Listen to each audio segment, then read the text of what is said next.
5 अगस्त 2019 कश्मीर की श्रीनगर घाटी में एक अजीब सी शांति छाई हुई थी।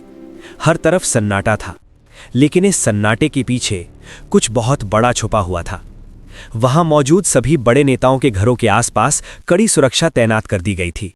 सड़कों पर भारी भरकम टैंक और हथियारों से भरे ट्रक लगातार गुजर रहे थे। ऐसा लग रहा था मानो किसी बड़े युद्ध की तैयारी चल रही हो। धीरे धीरे इंटरनेट की स्पीड कम होने लगी और फिर एक एक करके मोबाइल डेटा और ऐप्स भी बंद हो गए। कश्मीर के लोगों के बीच डर का माहौल फैल गया। हर किसी के मन में बस एक ही सवाल था, आखिर हो क्या रहा है।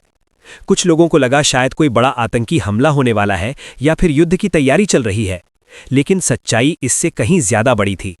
ये सब भारत सरकार की एक रणनीति थी ताकि हालात को काबू में रखा जा सके और किसी भी तरह की अफवाह या हिंसा को रोका जा सके।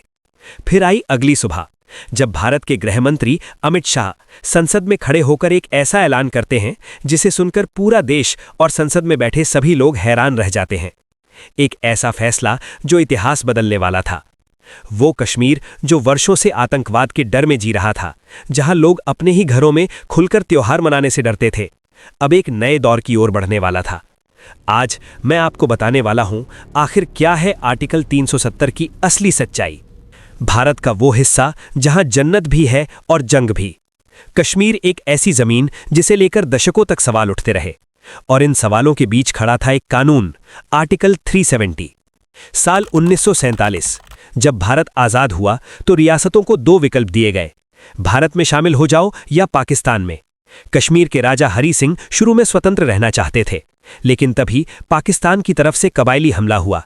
खतरा बढ़ता गया और मजबूरी में महाराजा हरी सिंह ने भारत से मदद मांगी और एक शर्त पर कश्मीर भारत में शामिल हुआ, स्पेशल स्टेटस। यहीं से जन्म हुआ आर्टिकल 370 का। आर्टिकल 370 भारत के संविधान का वो हिस्सा जो कश्मीर को देता था अलग अधिकार। कश्मीर का अपना संविधान, अलग झंडा, बाहरी लोग जमीन नहीं खरीद सकते, भारत के कई कानून वहां लागू नहीं होते थे। मतलब कश्मीर भारत का हिस्सा होते हुए भी पूरी तरह भारत जैसा नहीं था। समय के साथ जो आर्टिकल 370 सुरक्षा के लिए बनाया गया था, वही धीरे धीरे बन गया एक दीवार। विकास धीमा हो गया, भ्रष्टाचार बढ़ा, बाहरी निवेश नहीं आया, महिलाओं और दलितों को बराबर अधिकार नहीं मिले, और सबसे बड़ी बात, आम कश्मीरी खुद को भारत से जुड़ा हुआ महसूस नहीं कर पा रहा था। 1980-90 के दशक में कश्मीर में आतंकवाद ने जन्म लिया। पाकिस्तान से समर्थन और अंदर अस्थिरता, हजारों लोगों की जान गई और लाखों को अपना घर छोड़ना पड़ा।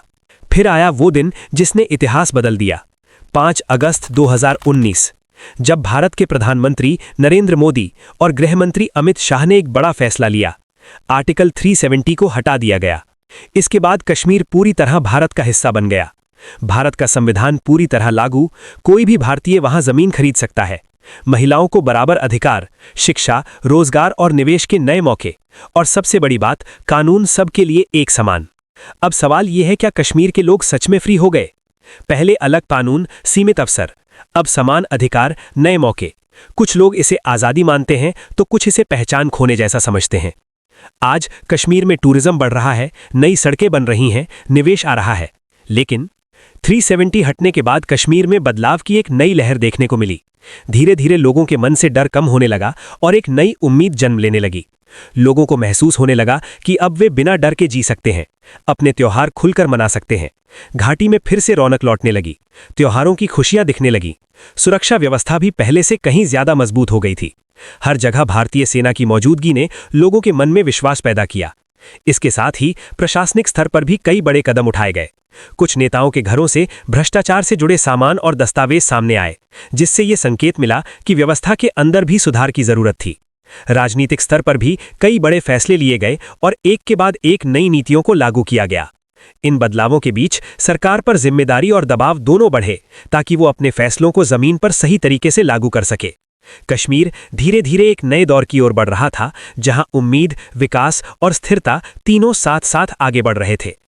आर्टिकल 370 हटाने के बाद भारत सरकार ने कई कानूनों में बदलाव किए, लेकिन इन सब के बावजूद भी कुछ ऐसे लोग मौजूद थे जो पाकिस्तान की खुफिया एजेंसी के साथ मिलकर भारत पर आतंकवादी हमले की योजना बना रहे थे। हालांकि इस साजिश की भनक भारत सरकार को Sir, बहुत the जल्दी latest लग गई। intel confirms enemy movement. इसके बाद सरकार ने एक बड़ा मिशन तैयार किया। एक खास टीम बनाई गई जिसे इस पूरे ऑपरेशन की जिम्मेदारी सौंपी गई।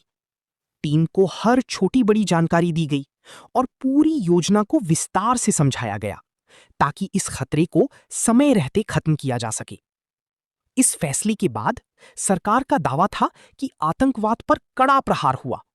सुरक्षा बलों की मौजूदगी बढ़ी, घुसपैठ पर रोक लगाने की कोशिशें तेज हुईं, कई आतंकियों को पकड़ा गया और कई नेटवर्क तोड़े गए। हालांकि ये भी सच है कि आतंकवाद पूरी तरह खत्म नहीं हुआ, लेकिन उसके खिलाफ रणनीति जरूर बदल गई। आज कश्मीर में हालात पहले से बेहतर बताए जाते हैं। पर्यटन बढ़ा है, विकास परियोजनाएं शुरू हुई हैं, लेकिन इस फैसले पर बहस आज भी जारी है। कुछ लोग इसे सुरक्षा और विकास की दिशा में बड़ा कदम मानते हैं, तो कुछ इसे पहचान और अधिकारों से जुड़ा मुद्दा बताते हैं। कश्मीर की कहानी अब भी लिखी जा रही है। आर्टिकल 370 हटाना एक अंत नहीं, बल्कि एक नई शुरुआत है। अब ये वक्त तय करेगा कि ये फैसला कश्मीर में स्थायी शांति लाएगा या नई चुनौतियां। आप क्या सोचते हैं? क्या आर्टिकल 370 हटाना आतंकवाद के खिलाफ सही कदम था? नीचे कमेंट में अपनी राय जरूर दें।